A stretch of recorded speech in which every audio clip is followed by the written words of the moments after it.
Welcome to Of Course She Did, a podcast about knitting and friendship. Join our knit club for a good old-fashioned stitch and bitch, and we'll talk about all things knitting as well as the insanity that occupies the other 10% of our brains. Our knit club consists of hormonal women of a certain age, and you're hereby warned of foul language and spicy topics. Hi, I'm Jody, and today it's my origin story. Hi, Jody. Hi, Erin. Hi, Ton. Hi, Hello. Jody. Great. How long have you been knitting, Jody? Do I have to say how many years since I think I was taught to knit around 7 or 8, like most people in Girl Guides and by my grandma. But I really actually started knitting when I was 16 because there was a particular sweater I wanted. And we couldn't really afford a lot of clothes, I guess, or I don't remember why my mom wouldn't buy it. But anyways, I wanted to make a particular sweater. It was peach flex in white and fuzzy V-neck with little holes all over it. And my mom said, "You can't make that for your first project." And I said, yes, I can. Watch her. Watch me. Yes, I can. Of course you can. And what I remember is that I did not sew it together because my angel of a mother did that for me because I was terrible at putting pieces together. But I knit the whole thing and I wore that thing a ton.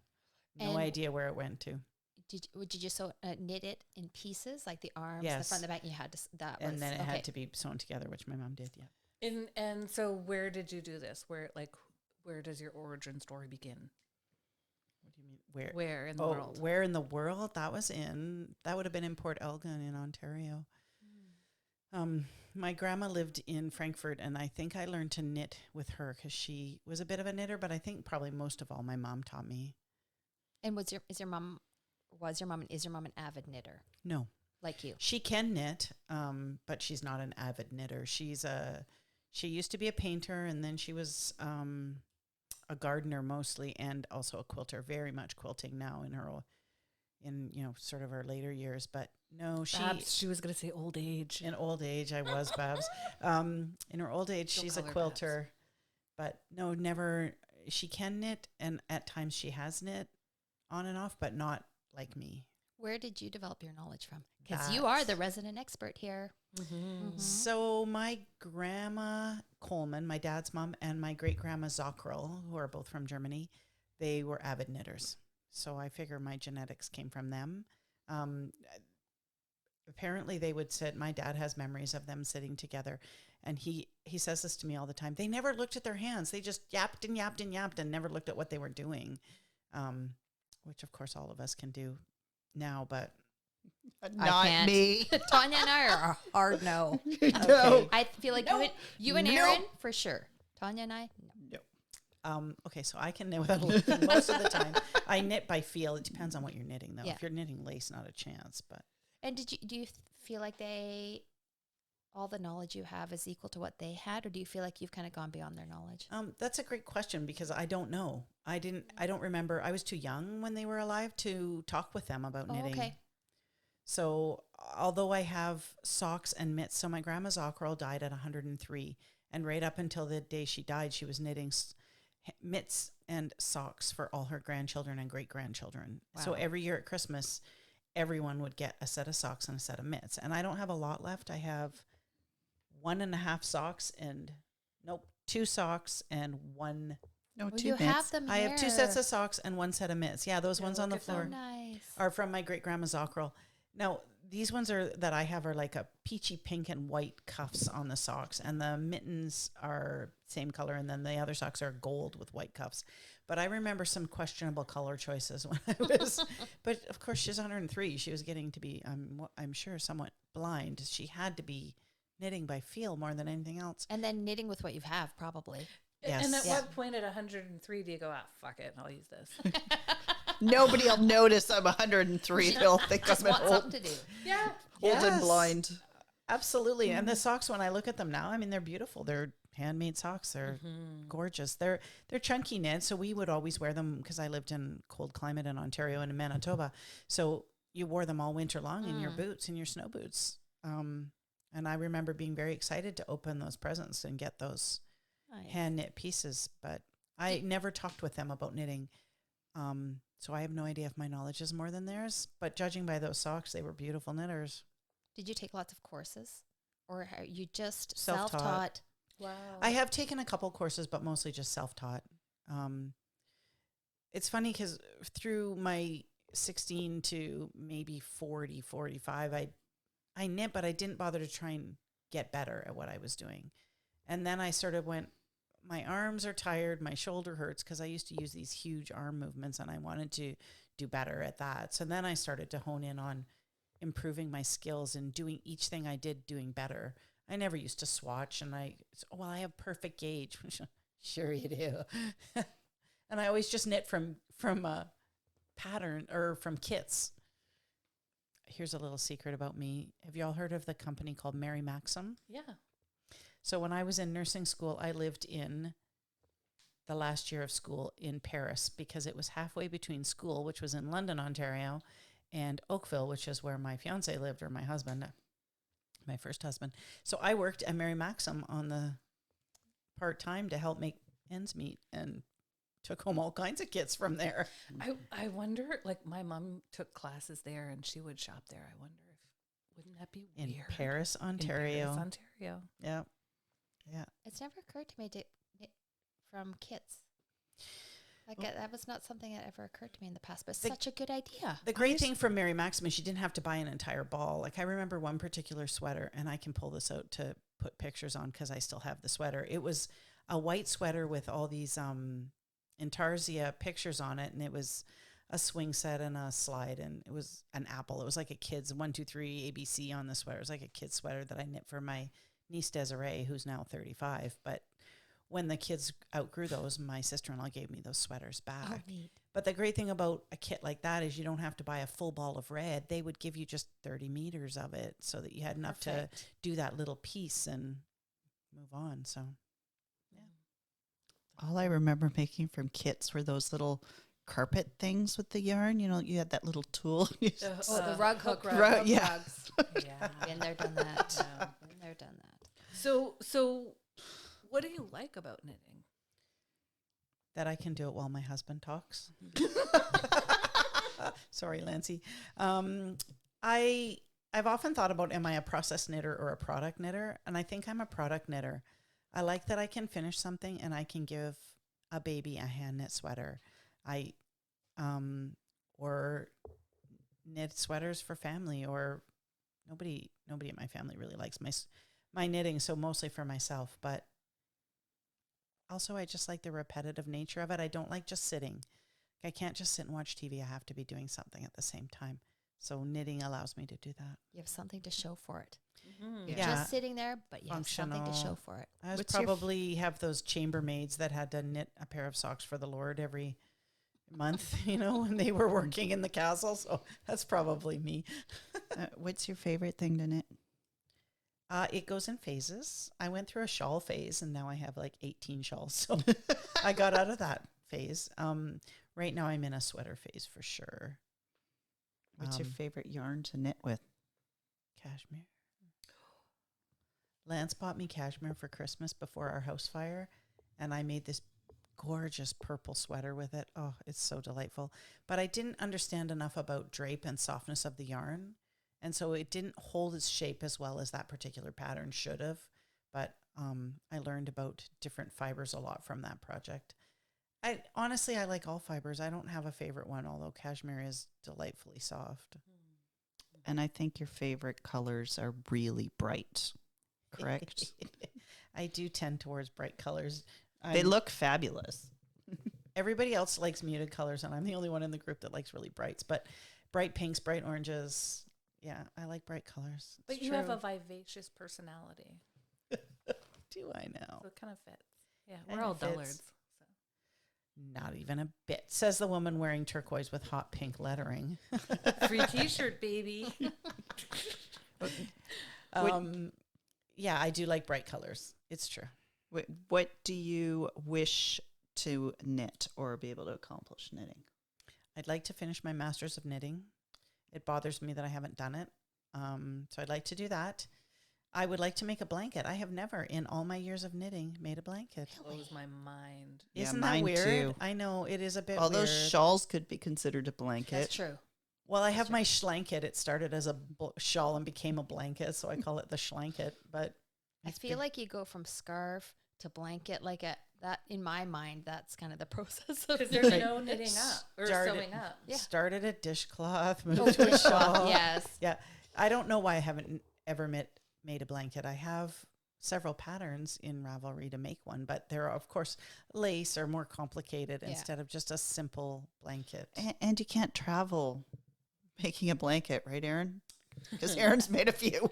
You have that's probably where I got into knit, like having more than one project on the go, because the blanket stays right beside the side of my bed where I sit and watch TV. Yeah, you have to have different projects for different time frames, and like if you're knitting in the dark or knitting like or if you're not alone, you have to have lace and no one talking to you, or a blanket would be a good hockey game knitting. Or It's a pain to carry around, though. It's Yeah, nice it's because you can, bulky. especially when you get to the point where you can cover your legs and keep knitting. then it's warm. Yeah, Like at a but rink? It is at the rink. Yeah, I have done that, but it's a pain to carry around. Yeah. So a blanket's on my list. Maybe 2026 will be the year of the blanket. Do you have any quirky knitting habits? Do I have any Knitting quirky- quirks, knitting quirks? knitting kinks. No. We got Tom giggling. And my mind immediately leapt to the penis that's a chapstick holder, and I just don't understand why you need that. But no, I do. If you go on Ravelry and you search up naughty, you can find a penis and you put your chapstick in it. Like, why? Just why? I don't understand that. I used to be a monogamous knitter because if I started more than one project, I would never finish it. And I am grateful to Erin for making me less monogamous. And yet, You've graduated. ADHD. You're welcome. Yeah. But also, I have proven myself to be naughty like that, because now I'm going back to a project I put down a bunch of years ago. So clearly there's a reason I made myself monogamous. Also, as soon as I finish knitting, it has to go for blocking, like immediately. As soon as I finished, it goes into the water to start blocking.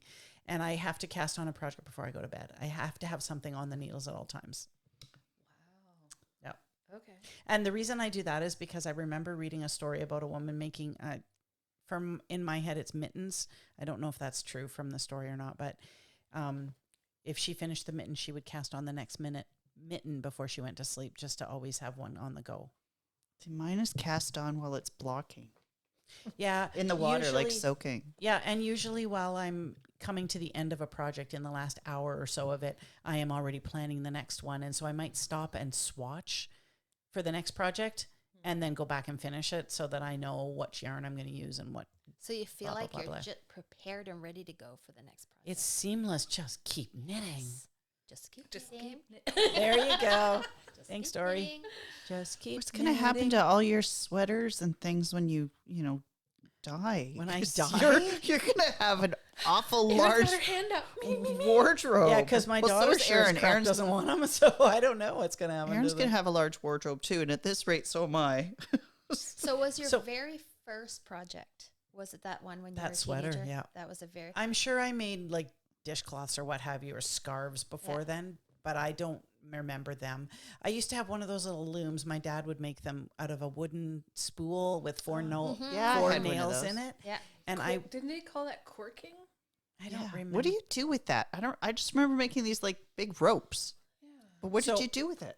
I would take the rope and then sew it in an A oval coil? and make a rug for my Barbie house. Such a good idea. And I remember doing that with it. I remember making hot pads for people at Christmas with that tool. So I remember doing that. But the project that I really, really remember that started my love for knitting was that peach colored sweater. Yeah. Because by that point, I would have been 16. And shortly after that, my brother was expecting his first baby. And I did a ton of knitting for Desiree and Danielle. And my sister-in-law was lovely. She gave me most, if not all, of those sweaters back again. And what do you have on the needle now? Right now I have, Petite Knits is absolutely brilliant. She makes these simple patterns that have these incredibly complex details. So I am making the Maggie cardigan for my mom out of this beautiful dusky purple from Smiling Sheep Yarns. It is beautiful. Thank you. I have one picture of my grandmother knitting and I'm in the foreground. That's the only picture I have of either one of my grandma or my great grandma. But I just think of my great grandma Zockrell when I think of my knitting skills. So That's your ancestry. yeah. That's your knitting heritage.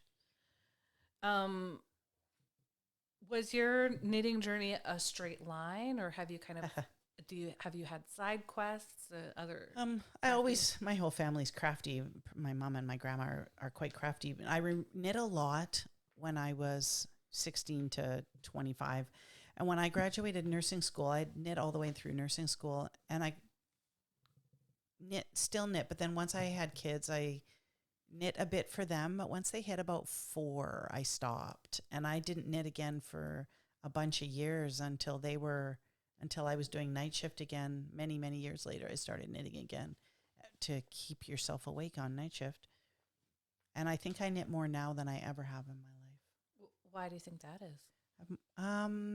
Because I need the Zen meditation of it more than I ever have in my whole life. I have more money to buy fancy yarns. There's a quirk. Life is too short to knit with cheap yarn. Sorry, Michaels, but I do not particularly love knitting with cheap yarn. Mm-hmm.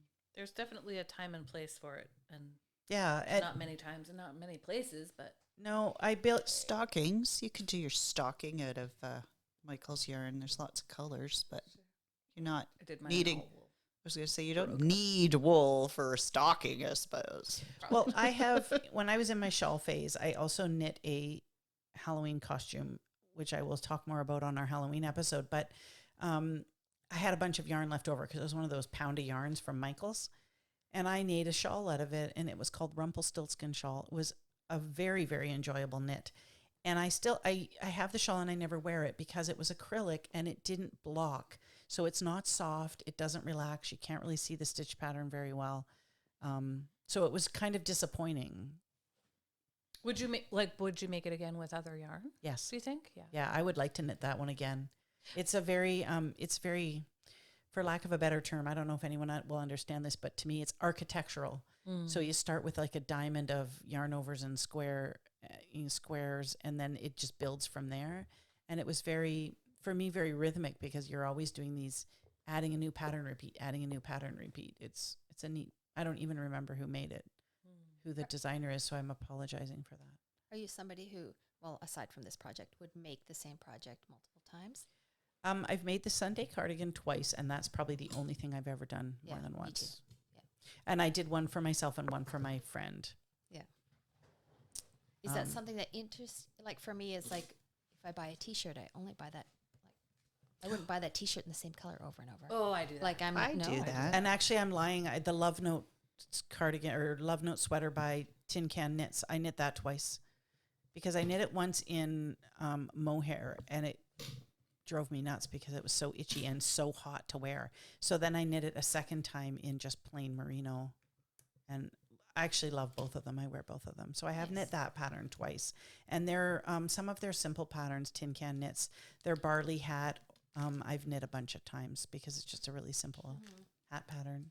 Which is perfect for hats for homeless. Or hats for I have 2 barley hats for our hat drive. So Nice. Tin Can Knits does so well with their patterns. They're so easy to understand, and they're free. They're simple to knit patterns, so it's they're a real win that way. Who is your favorite kind of design or to buy patterns from or to get patterns from? Who's your favorite? I certainly on Ravelry I have a ton, but Andrea Mowry's a favorite. Yeah. Petite Knits is a current obsession for sure, because at least 2 of us in this room. So 2 people have Andrea Mowry patterns on the Nebula. Tanya's wearing a Nebula and Erin is knitting a Nebula. And then Ingrid and I are both knitting Petite Knits patterns. So she's pretty brilliant. She is. I think we've all made a Petite Knits. Well, we all did the Sunday. It No, the depends. Sunday, but also that... Oh, the tea? The tea. I can't remember what it's the called. Perfect tea? No, The perfect- I don't no, think she's that's, not that. I don't think that's... That's It- not a petite knit. It depends on what I'm knitting too. Like, Erin, do you remember the name of that lady? I want to say Mortensen. Eleanor Mortensen, yeah. Oh, Her color work is just swoon worthy. And so although I have not bought her pattern yet, when I knit my Hawaiian punch from Copper Spoon yarn, I am going to buy that Eleanor Mortensen pattern because it's all color work. I find as I get older, I want to do more complex things. I don't want to do really simple knitting. Like, and to me, a blanket is super boring. I want to do complex knits like this one I'm wearing, the Lake Effect. I really need to figure out who that's by because I forget who did it. And it's a beautiful orange color. I call it creamsicle. It's like, but try and photograph this. Excuse my language, but it's fucked. You cannot photograph this color. Really? It looks so obnoxiously neon, and I don't think it's neon. I'm taking It's a picture not. of it right now to see if You go ahead and you watch. It's going to be Yeah. obnoxiously neon. And we bought a whole bunch of the Amy Miller, Lake Effect by Amy Miller. we bought a whole bunch of the Zanetti knits, right? Oh yeah, Zanettiness. Yeah, she's a current obsession too, for Yeah, sure. Me too. She's she's a bit like Petite Knits, very simple but very complex design elements that make it so much more enjoyable to knit. With the color work of it's like if Petite Knits and Ellen Mortensen had a baby. Yes. Oh, yeah, good call. Yeah. Oh, spin cycle yarns. That's a goal someday, is to get some spin cycle yarns. Erin and I keep talking about doing a road trip because they're just across the border from us. But honestly, I just want to knit everything. I want to stop everything and just knit all the time. I think you should just become a professional knitter. Like, Well, some people do that. What's her name? Emily too. Emily too from At, Stu- Oh, we did see. I forgot to mention. We saw Emily too from in Sue our- Farber and Robin. We didn't Yeah. chat with them so much. They were really They were busy, which I'm really happy for busy. them. I could totally see Jody doing that for hire. Knit for hire. Yeah. I don't know though. It's like $500 for a sweater. Like, how much do you have to charge to make it worth it? It's crazy. Yeah. Well, I think that's what it is. It's $500 for the sweater. But also, for me, it's about putting love in every stitch. Like, if I give somebody an article that I've knit, what they need to know is that there is love and gratitude and profanity and in every definitely stitch. profanity if I'm knitting it. There's not profanity in every stitch, but there's definitely profanity in a few. Yeah, but it's different if you're knitting for somebody you know versus somebody who has just reached out and said, "Hey, I like that sweater. Can you make me one?" And you have no connection to this person at all. It's like running into, I don't know. I don't have the confidence to make something for somebody else Yeah, but Jody very might. often. Oh yeah. I have If- too many things I want to make for myself, though. Exactly. I have But if goals somebody of wearing says, knit "Hey, every day, I'll give you $500. You make me that sweater," think about the amount of money you have for the next budget blowing, the next thing you're going to. Yeah, it's not even going to begin to pay for Knit City. Let me tell you. True. There's a lot of effort into that. There's a thing in May, made. Oh, I forget. Made by me in May, where you wear all your own, everything you own made by yourself for a whole week. But we don't need to wait for May. I think we should try and have I'm just trying to made by replace me everything week in my closet Me too. with stuff that I've made. with slow fashion that you made. Yeah. I can get through a week. I have more than 7 sweaters for sure. I could get through a week. Well, we need to incorporate. Oh, vests too. I'm Is really it into vests Melody. right now. Oh, I know her. She's on my kids' hockey team, and she sews. Is she Sugar and oh, I gotta find her on Instagram. sugar and spice and everything nice? Get Sugar and Yeah. Spice. What was her name? That was not Sugar and Candy. Mandy Grayling Homewood. She sews and she knits. The clothes that she sews herself wow. are spectacular. So we follow her on Instagram. But yeah, she knits socks. She makes tops and pants and. I just think it's the coolest thing to wear the stuff you make. And Yeah. so here's a question that's got nothing to do with my origin story. So I wore this creamsicle Lake Effect that I'm wearing right now to work, and somebody knew I'd knit it, and she was fawning over it. And someone else walked up and said, "You made that? It looks store-bought." And I know she means it as a compliment, but I just don't ever feel like it's a compliment. Like, what do you mean when you say that? Like, you think that if I that made it's it, it would look flawless. like doesn't shit? suck. Yeah, it's She flawless. means it looks professional. I guess so. Yeah. It's such a funny thing. And I know it's meant compliment. And I said, thank you so much. Like, it was lovely of her to say. Yeah.